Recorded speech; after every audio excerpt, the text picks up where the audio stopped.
नमस्कार, बहुत स्वागत है आपका डिबेट लाइव बड़ी बहस मध्य प्रदेश में। मैं हूं आपके साथ अमित शर्मा। मध्य प्रदेश में आज का दिन बेहद खास है। भगवान बिरसा मुंडा की जयंती को जनजातीय गौरव दिवस के रूप में मनाते हुए प्रदेश भर में भव्य आयोजन हो रहे हैं। शहडोल और धार में मुख्यमंत्री डॉक्टर मोहन यादव और राज्यपाल मंगूभाई पटेल की अगुवाई में विशाल कार्यक्रम आयोजित किए गए। वहीं प्रधानमंत्री नरेंद्र मोदी ने वर्चुअल उपस्थिति दर्ज कराते हुए जनजातीय समाज के योगदान की सराहना की, तो दूसरी ओर कांग्रेस आदिवासी अधिकारियों के लिए अपनी भूमिका की दुहाई देती दिखी। चर्चा की शुरुआत से पहले देखिए ये रिपोर्ट।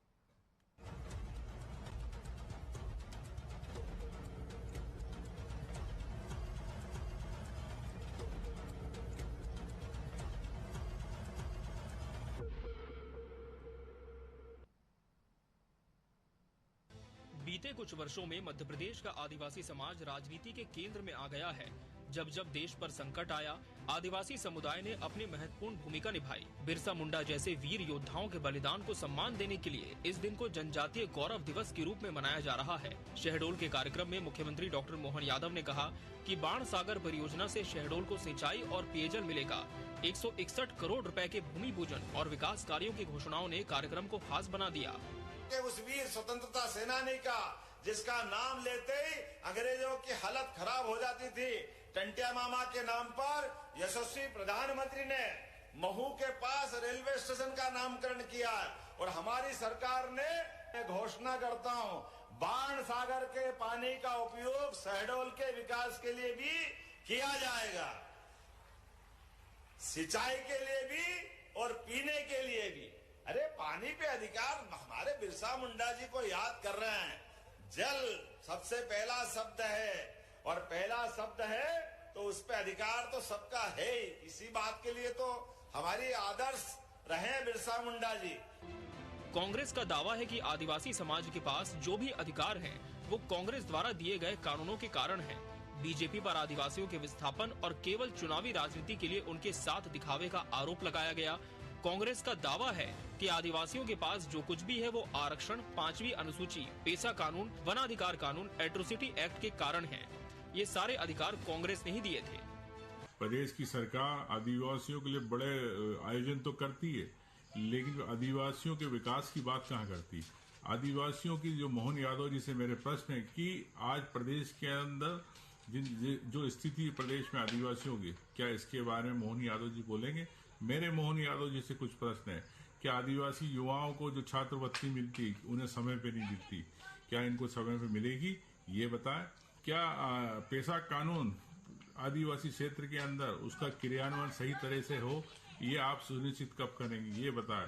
आदिवासियों को विकास के नाम पर, खनन परियोजनाओं के नाम पर विस्थापित किया जा रहा, उजाड़ा जा रहा, क्या सरकार इसमें अपना पक्ष रखेगी? मोहन यादव जी, जल जीवन मिशन के अंदर आदिवासी क्षेत्र, कई ऐसे ग्रामीण क्षेत्र जिसके अंदर आज भी उन टोटियों के अंदर पानी नहीं आया, ये कब तक आएगा?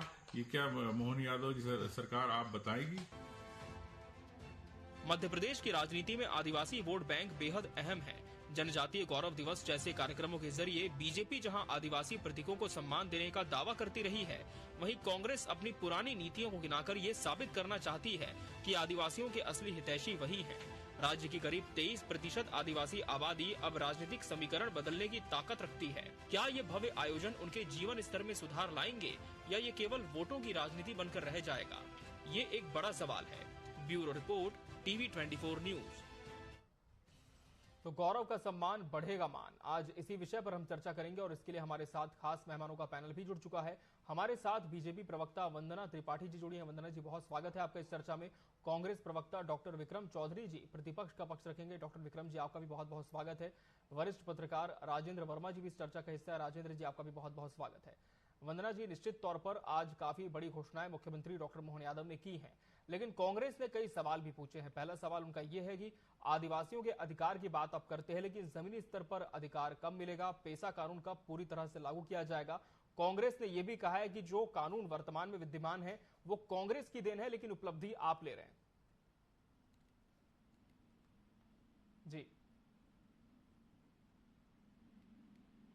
जी वंदना जी। वंदना जी, क्या आपको मेरी आवाज मिल पा रही है स्टूडियो से? हेलो जी वंदना जी, बात रखिए। जी जी, आपकी बात रखिए। आज भगवान बिरसा मुंडा जी की जयंती है और सभी को उसकी हार्दिक शुभकामनाएं, खास करके हमारे आदिवासी अंचल के भाई बहनों को। देखिए, जब हम पेशा कानून की बात करते हैं या फिर हम किसी और एक मिनट जी, मैं पुनः जुड़ती हूँ, कुछ टेक्निकल इशू आ रही है। जी जी, चलिए वंदना जी से हम फिर से संपर्क करने की कोशिश करेंगे, कुछ कनेक्शन का सर्वर है। हम रुक कर लेते हैं राजेंद्र जी का। राजेंद्र जी, जिस तरह से कहा जा रहा है कि कहीं ना कहीं आदिवासियों के ऊपर अब सियासत फिर से हो रही है बिरसा मुंडा जयंती पर, लेकिन आप किस तरह से देखते हैं? क्या फिर से ये सिर्फ सियासत का केंद्र बन गए हैं या फिर जो दावे किए जा रहे हैं वो सही है? बिल्कुल सही बात है जी, आजकल जिस तरीके से जो है आदिवासियों का आबादी बढ़ी है, उनका वोट बैंक बढ़ा है, उसको लेकर के जो है सभी दल राजनीति करने लगे हैं। जी, मध्य प्रदेश में 27% आबादी, यानी कह सकते हैं कि 2 करोड़ आदिवासी वर्ग के लोग रहते हैं और 47 सीटें उनके लिए आरक्षित की गई हैं। तो मतलब ये है कि 2018 में 47 में से 30 सीटें कांग्रेस ने जीत करके सत्ता का रास्ता अपनाया था। तो कहने का मतलब ये कहीं ना कहीं जो है बीजेपी ने भी अब नजर डाल दी है और बीजेपी इस कोशिश में है कि कांग्रेस में जो आदिवासी जा रहा है, कांग्रेस की ओर उनका झुकाव है, उस झुकाव को कम किया जाए। यही कारण है कि शिवराज सिंह चौहान जब मुख्यमंत्री थे तो उन्होंने पहली बार गौरव दिवस मना करके आदिवासियों को बहुत विशाल संदेश दिया था। उनके सर्वांगीण विकास के लिए उन्होंने जो है कई वादे भी किए थे। उसके बाद से लगातार जो है आज तक जो परंपरा चली आ रही है बिरसा मुंडा के जन्म दिवस पर इस कार्यक्रम को मनाने का, और प्रदेश का जो गौरव दिवस है, आदिवासियों का जो गौरव और सम्मान बढ़ाने की जो बात की जा रही है, उसका सीधा सीधा सा एक राजनीतिक मतलब है कि बीजेपी जो है कांग्रेस के घर से निकाल करके आदिवासियों को अपने घर लाना चाहती है। वंदना जी, क्या ऐसा है कि सिर्फ कांग्रेस के जो वोटर्स हैं उन्हें आकर्षित करने के लिए बड़े आयोजन हो रहे हैं? क्षमा करें, मेरी आवाज तब मिल नहीं पा रही थी। सबसे पहले तो भगवान बिरसा मुंडा जी की जयंती की सभी को शुभकामनाएं। देखिए, ये कांग्रेस पार्टी का फैलाया हुआ भ्रम है कि हम आदिवासी वोट बैंक को अपने साथ लाने की कोशिश कर रहे हैं। पेशा एक्ट की जब हम बात कर रहे थे, अभी जब आपने मुझसे पेशा एक्ट को लेकर प्रश्न पूछा था, तो मैं याद दिला दूं कि माननीय प्रधानमंत्री मोदी जी जब प्रधानमंत्री बने थे तब 2015 और 16 में उन्होंने कहा था कि हम पेशा एक्ट लाकर रहेंगे और उसको संपूर्णता लागू भी करेंगे। और उन्होंने साथ साथ ये भी कहा था कि ये एक्ट इसलिए भी लागू करेंगे क्योंकि कहीं ना कहीं ये कांग्रेस की विफलता और भारतीय जनता पार्टी की सफलता को उजागर करता है। तो पेशा एक्ट लाने वाले हम हैं, उसे लागू करने वाले हम हैं, और कांग्रेस पार्टी इस पर हमेशा टिप्पणी करती आई है। लेकिन कांग्रेस पार्टी की 60 सालों तक जब सरकार थी तब कांग्रेस पार्टी आदिवासी अंचलों में सड़क, पानी, बिजली तक नहीं दे पाती थी। योजनाओं की तो बात ही मत करिए। 600 योजनाएं इन्होंने अपने जो वरिष्ठ नेतृत्व है उनके नाम से चलाई थी, चाहे वो जवाहरलाल नेहरू जी हो, चाहे वो मोरारजी देसाई जी हो, चाहे वो राजीव गांधी जी हो, चाहे वो इंदिरा गांधी जी हो। क्या एक भी योजना इन्होंने किसी आदिवासी भाई बहन के नाम से चलाई? हमने तो उस ग्रामीण क्षेत्र तक भी बिजली और पानी पहुंचाने का कार्य किया है जहां पर कांग्रेस पार्टी के जमाने में अंधकार फैला हुआ था। आज देखिए, हर जगह आदिवासी अंचल में आपको सड़क, पानी, बिजली की व्यवस्था मिलेगी और ये भारतीय जनता पार्टी की देन है। हमने आदिवासी भाई बहनों के लिए जो योजनाएं हैं वो लाई। आपको एक आंकड़ा याद दिला दूं कि 1 लाख से ज्यादा पट्टे भी हमने ही दिए हैं। 3 लाख से ज्यादा भूमि के अधिकार। पीएम ग्राम जो उन्नत योजना है उसको भी मंजूरी दे दी गई है, जिसमें लगभग 5 करोड़ जो हमारे आदिवासी भाई बहन हैं उनको इसका लाभ मिलेगा। तो ये जो सारी योजनाएं हम चला रहे हैं ये आदिवासियों के लिए ही चला रहे हैं। साथ ही साथ जो बैगा भारिया सहारिया की जो अनुदान राशि थी जो इन लोगों ने बंद कर दी थी, उसे प्रारंभ करने का कार्य भारतीय जनता पार्टी ने किया है। तो कांग्रेस पार्टी ने तो हमेशा आदिवासियों को सिर्फ वोट बैंक समझा है। हम तो उनके लिए कार्य करते हैं। कांग्रेस पार्टी उनके अधिकारों के लिए मौखिक हमेशा चर्चा करती रही है, पर हमने उन्हें उनका अधिकार दिलाया है और ये जमीनी स्तर पर करके दिखाया है। जवाब ले लेते हैं। विभिन्न प्रकार की योजनाएं लाकर, विभिन्न प्रकार के उन्हें लाभ पहुंचाकर और उनके लिए जो मूलभूत सुविधाएं हैं वो देकर। आप ये बताइए कि बैगा भारिया सहारिया की अनुदान राशि इन्होंने क्यों? ठीक है वंदना जी, जवाब भी ले लेते हैं। डॉक्टर विक्रम जी, काफी बड़े बातें कही है बीजेपी ने और ये भी कहा है कि आप सिर्फ अधिकारों की बात करते हैं लेकिन देने का काम तो हमने किया है। जी, आपके दर्शकों को धरती आबा भगवान बिरसा की जन्म जयंती पर हार्दिक शुभकामनाएं प्रेषित करता हूं मैं। जी विक्रम जी, आपको। और जहां तक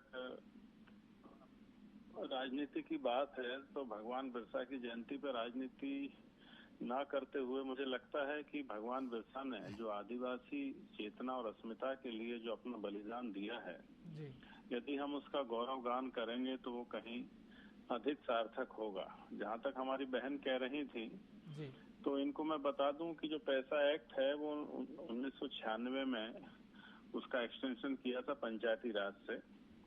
तो 1996 में किसकी राजनीतिक स्थिति अधिक बेहतर थी ये तो सभी को पता है। और पिछले 25 सालों से इनकी सरकार है तो पैसा कानून अभी तक पूरी तरह लागू क्यों नहीं किया जा रहा है, आप इनसे ये पूछिए। दूसरी बात यह है कि मध्य प्रदेश के संदर्भ में, मध्य प्रदेश में जो सबसे बड़ी आबादी है वो आदिवासियों की, इसलिए कांग्रेस ने कभी इनको वोट बैंक नहीं माना है। कांग्रेस ने हमेशा आदिवासियों के एक विशिष्ट सांस्कृतिक और धार्मिक पहचानों की रक्षा करने के लिए विशेष अधिकार उनको दिए हैं। आप मुझे बताइए और इनसे पूछिए कि एक कौन सा ऐसा मौलिक कानून है जो हमने किया है उसका समय समय पर, आवाज आ रही है आपको? जी, समय समय पर उसी लाइन पे ये लोग काम कर रहे हैं। यदि इनने 1 लाख पट्टे बांटे हैं तो स्वाभाविक जनसंख्या बड़ी है तो पट्टे भी दिए गए हैं। लेकिन पट्टे देने का चलन किस सरकार ने शुरू किया है? अर्जुन सिंह साहब के समय से पट्टा शब्द अस्तित्व में आया था और हमने दिया है। तो मेरा कहने का आशय ये है कि क्यों पूंजीपति मित्रों से आदिवासियों के जल और जंगल जमीन की रक्षा क्यों नहीं की जा रही है? ये आज किसको नहीं पता है कि जो भारत में जो कथित चौकीदार है उनका मालिक कौन है? आज चाहे बस्तर हो, चाहे आप आज महाराष्ट्र में जो चुनाव चल रहे हैं धारावी बेचने की बात हो जिसमें अधिकतर अनुसूचित जाति जनजाति के लोग ही रहते हैं, झारखंड के खनिजों पर किसकी नजर है? तो मैं ये पूछना चाहता हूँ, हम मांग भी करते हैं कि आप तत्काल प्रभाव से पैसा एक्ट लागू करें जिससे जो स्थानीय खनिज संपदा है उस पर ग्राम सभा का अधिकार हो। और जहाँ जो आदिवासियों की ग्राम सभाएं हैं वो अभी तक अधिकार विहीन क्यों हैं? अभी आपने देखा कि जैसा कि विजयपुर में चुनाव हुआ, वहाँ कांग्रेस पार्टी ने एक आदिवासी व्यक्ति को चुनाव लड़ाया और जिसके ऊपर भारी अत्याचार करने का प्रयास किया। वहाँ भाजपा के गुंडों ने अंबेडकर साहब की प्रतिमा को भी क्षतिग्रस्त किया। पुलिस प्रशासन ने हमारे आदिवासी प्रत्याशी को भी बैठा लिया। तो कहने की बात, ये भाजपा सिर्फ प्रतीकों की राजनीति करती है, जनजातियों की राजनीति नहीं करती। ये जनजाति अस्मिता पर अपने आरएसएस का वनवासी शब्द थोपना चाहती है। हम उनको आदिवासी बोलते हैं क्योंकि वो आदिम काल से यहाँ के निवासी हैं और उनका पहला हक है। जी, राजेंद्र जी का रुख कर लेता हूँ, फिर वंदना जी का हम रुख करेंगे। राजेंद्र जी, आप देख रहे हैं कि किस तरह से दोनों पक्षों से वार पलटवार चल रहा है, लेकिन अगर जमीनी स्तर पर हम बात करें तो क्या देखते हैं कि आज जिस अधिकार की बात दोनों ही पार्टियां करती हैं, अपना अपना श्रेय लेने की कोशिश करती हैं, वो अधिकार इन आदिवासियों को दिए गए हैं? जी, जहां तक अधिकारों की बात है तो अधिकार को कांग्रेस ने भी देने की कोशिश की, बीजेपी भी देने की कोशिश कर रही है और बीजेपी ने कुछ दिया भी, कांग्रेस ने भी कुछ भी दिया।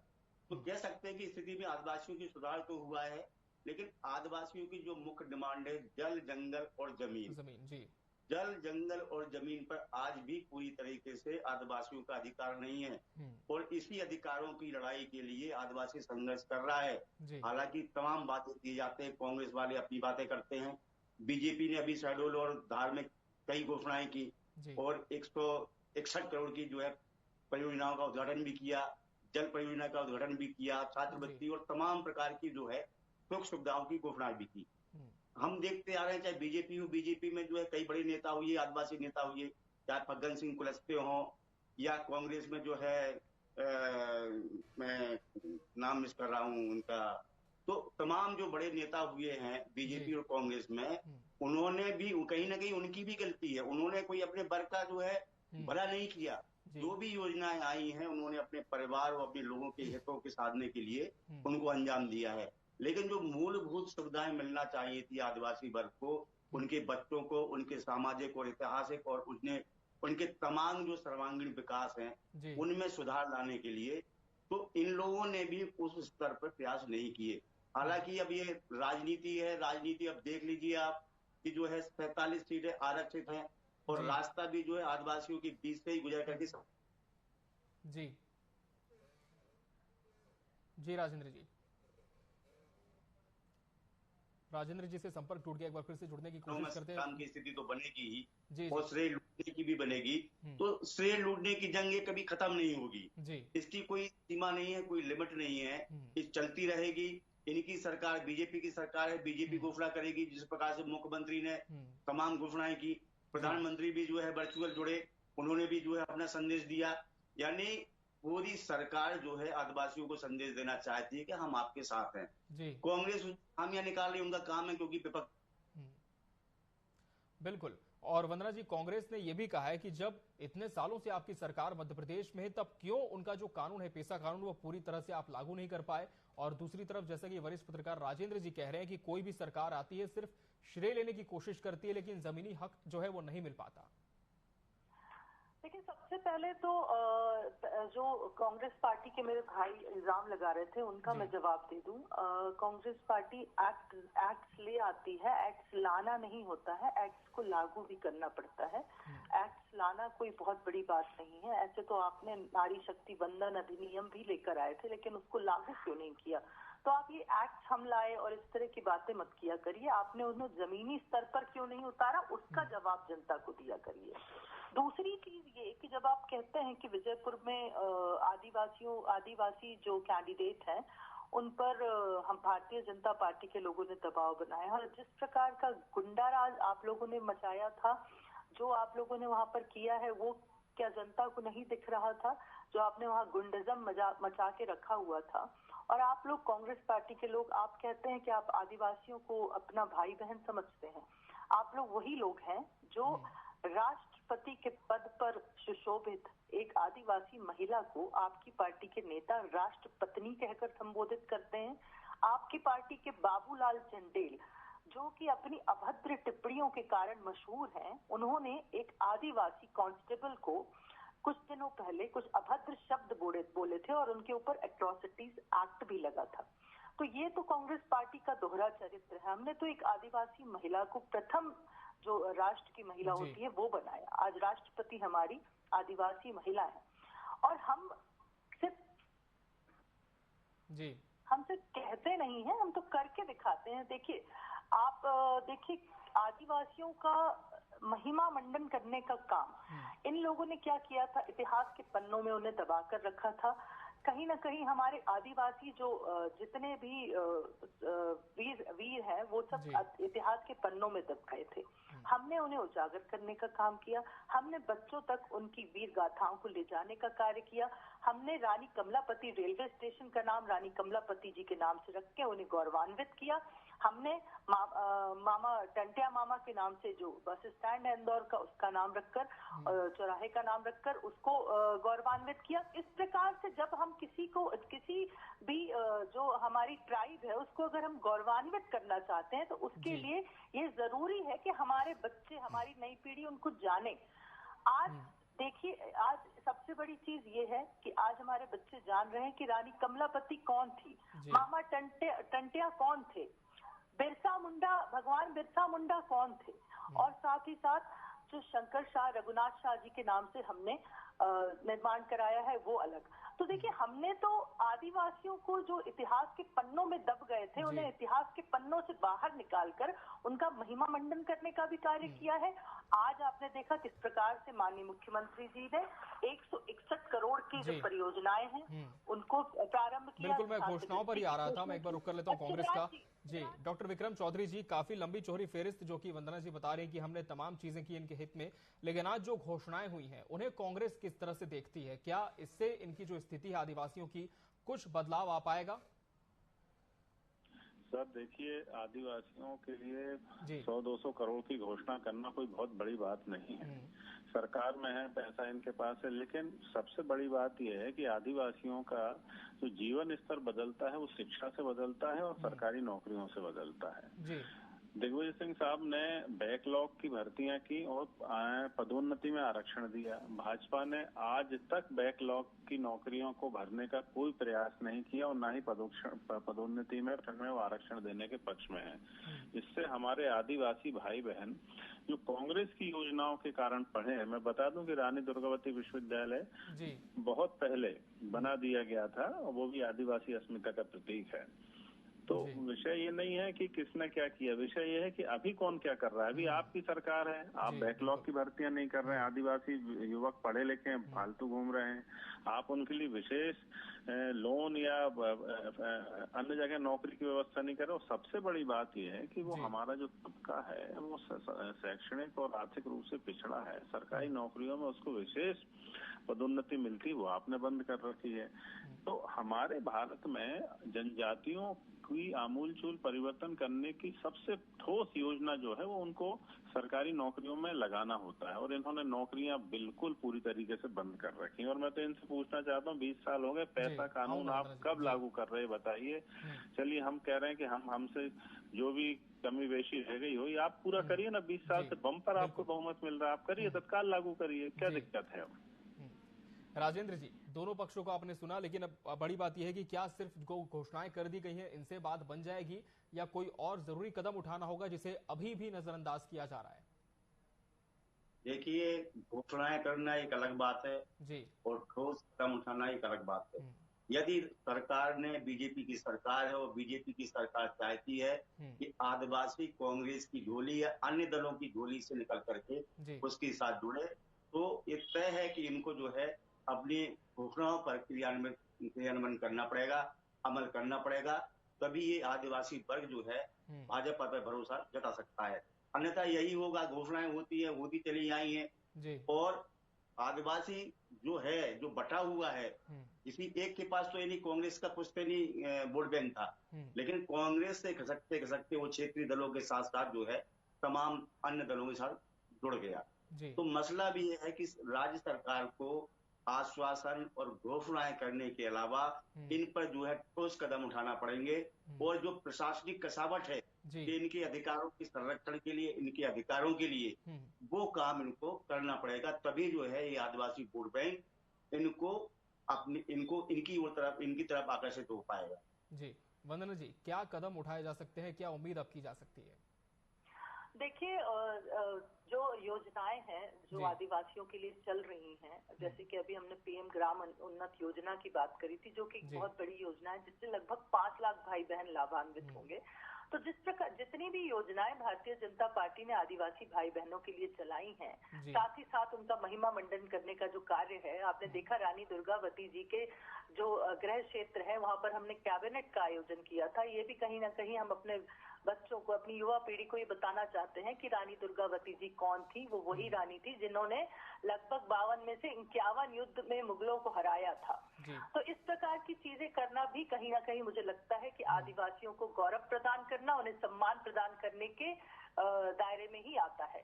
दूसरी चीज ये कि मैं योजनाओं की बात कर रही थी, तो हमने योजनाओं को सिर्फ लागू नहीं किया है, उनका क्रियान्वयन भी किया है, और वो योजनाएं सही तरीके से जितने भी लाभार्थी हैं उन तक पहुंचे, उसके लिए हमने मोबिलाइजर्स की स्थापना की है। मोबिलाइजर्स का काम ही यही होता है कि योजनाओं का क्रियान्वयन सही तरीके से हो रहा है या नहीं हो रहा है, इस बात को वो देखें। और हमने ग्रामीण अंचल में भी मोबिलाइजर्स की स्थापना करी है कि जो भी आदिवासियों के लिए योजनाएं चल रही हैं उनका लाभ आदिवासी भाई बहनों को मिले। बिल्कुल, और उम्मीद भी हम कहीं ना कहीं ये कह सकते हैं कि जो योजनाओं की बात कही जाती है जमीनी स्तर पर इसका लाभ हो और हर एक आदिवासी भाई बहन तक ये योजनाएं पहुंचे, यही ध्येय होना चाहिए। बहरहाल समय हमारे पास इतना ही था इस चर्चा के लिए। आप सभी मेहमानों का बहुत बहुत धन्यवाद हमसे इसमें जुड़ने के लिए और इसका हिस्सा बनने के लिए। इसी के साथ डिबेट लाइव बड़ी बहस मध्य प्रदेश में आज के लिए फिलहाल इतना ही। मुझे और मेरी पूरी टीम को दीजिए इजाजत। नमस्कार।